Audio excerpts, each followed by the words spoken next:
Hi guys, it's Mark from anypond.com, your trusted resource in the UK for ponds and water features. And today's question is, what do I need to do with a new wildlife pond?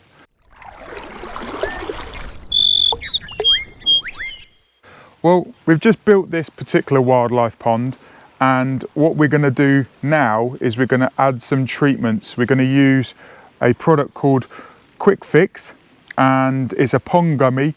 Inside there's lots of bacteria, and there's like a gummy, and you put the whole of the contents in.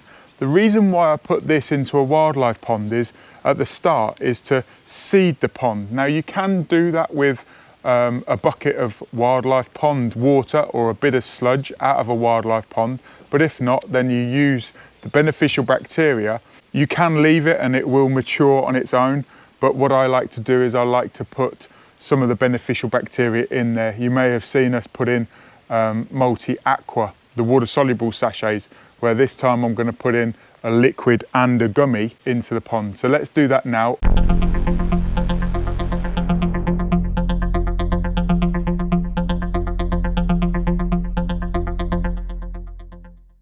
Also, I'm going to put in a treatment called MultiClear. You've probably seen that in other videos. What that does is it prevents the blanket weed from growing. I'm going to turn the pond all milky, and that's completely natural. It's an enzyme and mineral based product. So if you want any more information, look in the description below. And also my question to you is, how do you combat blanket weed and how do you start your wildlife ponds?